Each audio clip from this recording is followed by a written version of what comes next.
Welcome back. The efforts to save St. Boniface Church in Manitowoc are now taking place in Rome. St. Francis of Assisi parishioners in Manitowoc have not only raised $2 million to help restore this 19th century church, but last month they began raising another $8 grand to pay for an Italian canon lawyer to argue their case in front of what essentially is a Vatican Court of Appeals. As we've reported before, Bishop David Ricken of the Diocese of Green Bay decreed that the church remain closed and could be sold for non-religious purposes.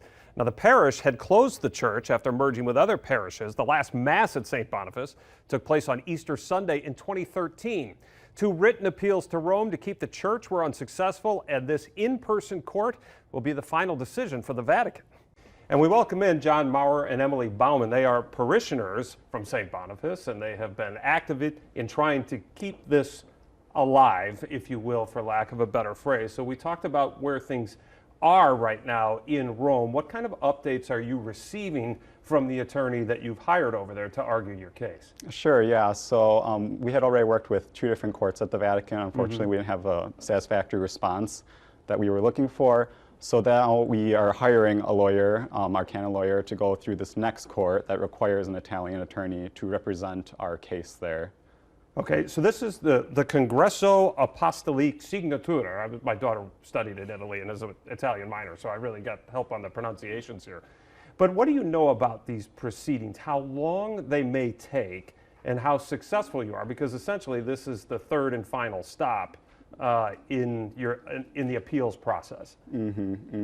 So yeah, so he basically, right now our lawyer has to prepare two documents. One is responding to the previous decision of why we don't think that decision was satisfactory. And then also he has to make a response to the opposing party. So then he's going to present that to the Congresso, and then a cardinal at the Congresso is going to decide then if it has merit, then it will get forwarded to the rest of the Congresso, and there'll be a group of bishops and cardinals that make a decision on that. Emily, what kind of understanding do you have of the time frame of how this moves? So it's the church, which means that it goes slower than our court system here in the United States. For example, we waited close to 2 years. Yeah, for the first one. For the first one. Yeah. So we're hoping that we maybe hear something within the next 6 months, whether or not it's been accepted and if we can move forward, and as John said, if it can be heard by the cardinals and the bishops, which would be great. But there's also two different tracks. So in Italian legal system, there's like the slow track and the fast track. And so depending on... Are those relative terms? Yes, slow and fast? Okay. Slow and fast. So it really depends on how our lawyer wants to argue it. If he thinks that there's merit to taking a little bit more time so that we can maybe see if the bishop decides to rescind his decree, or if the parish decides that really they want to keep the church open based on all the efforts that we've been doing on our side, that might be in our favor to have it take a little bit longer. Correct, yeah. Okay, so a lot of the efforts on your side have been fundraising. Yes. Right? Restoration of the church, that's one thing, but that's fundraising for the attorney, right? You had to raise the money to pay for this attorney. Did you notice a difference in people's enthusiasm for that? Did they understand what you were doing? I mean, the money, the level's much. I mean, there's a big difference between what you're trying to raise for restoration and how much you need to pay an attorney. But again, you had to go back to the well, pardon the phrase. Was it difficult?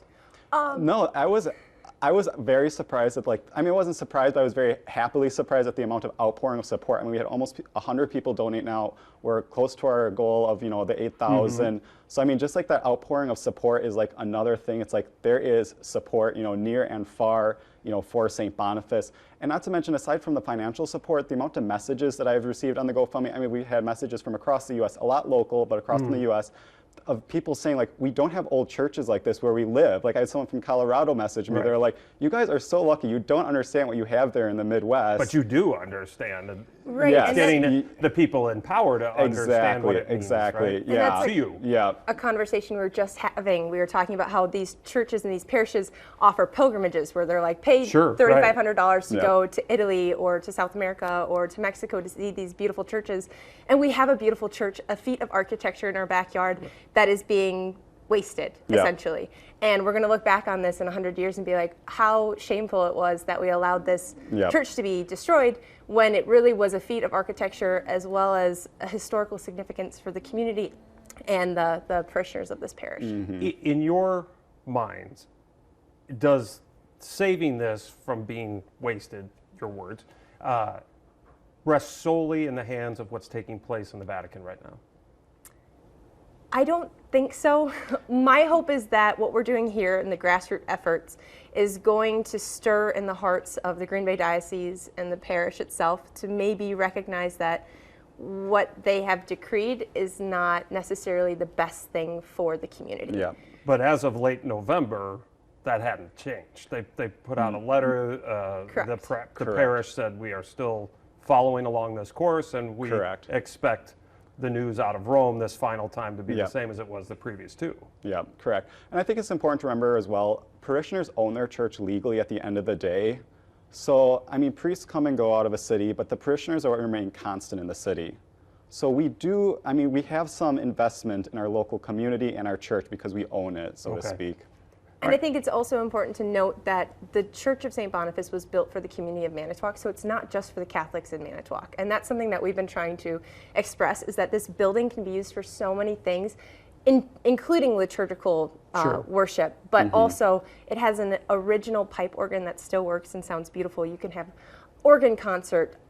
We have a symphony in Manitowoc where they could have sacred music concerts, art shows, different things like that that actually enrich the community of Manitowoc instead of just saying, well, it's only a place for baptisms and Mass, which we would love to see. As parishioners, you'd like to go back there for Mass, which hasn't happened in over 10 years. Yeah, there's a plethora of things that we could be doing with St. Boniface to help our community. Right, and the rectory is beautiful. It could be turned into a historical center, or a retreat center. There are plenty of opportunities for the building itself. Yeah. So I'm curious, if you're not successful, when do you stop, right? Like, how many times? Okay, that's a fair answer, right? I mean, if you keep being told no, you got to, at least in terms of the Vatican, this sounds like your last chance, right? The way it works out. Yeah. So then, what would be next if you say you're never going to stop? What would be next? I guess it's a hard one to answer. I'm going to keep going as long as we have options. I'm still going to keep working with what we have, and when we get to those problems, we're going to deal with them as they come then. But in the meantime, we're following the correct channels with canon law for it to be saved, and that's what we're going to keep on doing until we get to that point.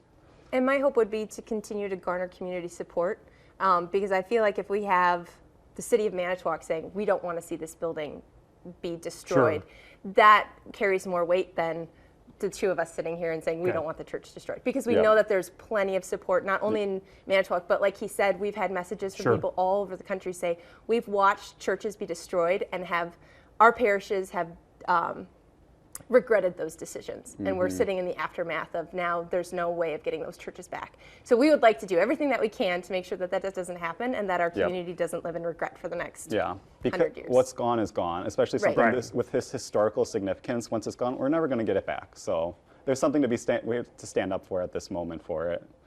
And perhaps moments in the future, depending on what happens for generations to come. Exactly. For sure. Well, John and Emily, thanks so much for the update. Good luck with the cause. Thank you. I really appreciate it.